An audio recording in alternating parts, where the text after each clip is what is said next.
বিশ্ববিদ্যালয় সমূহের মধ্যে যে সংসদের যে নির্বাচন হচ্ছে আপনারা দেখতে পাচ্ছেন, এটি নিয়ে গতকালকে যে ডাকসু নির্বাচন হয়েছে সেখানে শুধু খালি আপনারা ছাত্র দলের কথা কেন বলেন?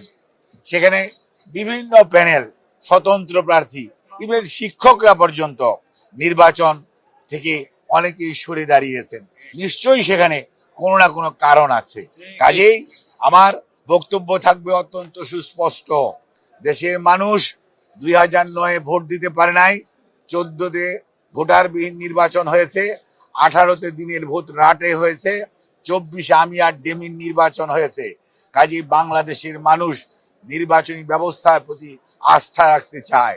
যারা এই সমস্ত বিষয়ে সংশ্লিষ্ট তাদের উচিত হবে এমন কোনো নির্বাচন আয়োজন না করা যে নির্বাচন নিয়ে মানুষের মধ্যে প্রশ্ন আসবে, মানুষ দ্বিধাগ্রস্ত হবে, মানুষ নির্বাচন থেকে প্রতিদ্বন্দ্বী দলসমূহ সরে যাবে।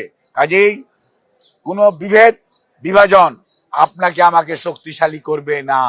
মনে রাখতে হবে, ঐক্যবদ্ধভাবে থাকলেই তাহলেই স্বৈরাচার পালিয়েছে, স্বৈরাচার ফেরত আসার পথ সুগম হবে না। কিন্তু কেউ যদি স্বৈরাচারকে পুনর্বাসিত করতে চান তাহলে এই ধরনের প্রহসনমূলক ব্যবস্থার আয়োজন করবেন, যেটি সত্যিকার অর্থে শেষ বিচারে ভালো বলে পরিগণিত হবে না। কাজেই এখনো সময় আছে। সবার প্রতি আহ্বান, আপনারা সবাই মিলে ঐক্যবদ্ধ হন।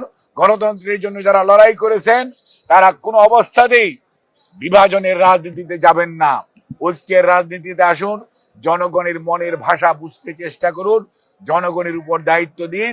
আর যারা এই সকল প্রক্রিয়ার সাথে সম্পৃক্ত তাদেরকে বলবো, বামেও যাবেন না, ডানেও যাবেন না, মধ্যবর্তী অবস্থা অবলম্বন করুন এবং ভোটারদের সাথে, জনগণের সাথে, পরিবেশের সাথে খাপ খাইয়ে চলুন।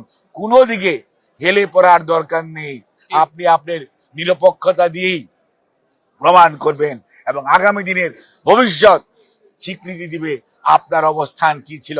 আমরা আর এই ধরনের কেউ নির্বাচন থেকে সরে দাঁড়াবে, সেই নির্বাচনের সাথে সম্পৃক্ত কর্মকর্তারা, শিক্ষকরা সরে দাঁড়াবে।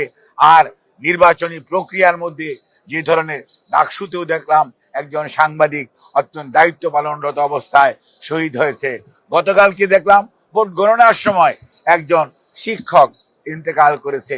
আমরা কোনো অবস্থাতেই এই ধরনের পরিস্থিতি যেটি অ্যাভয়েডেবল, অর্থাৎ আমার শারীরিক সুস্থতা কতটুকু আছে বা নাই, এগুলো কিন্তু সত্যিকার অর্থে অবশ্যই দেখার দরকার।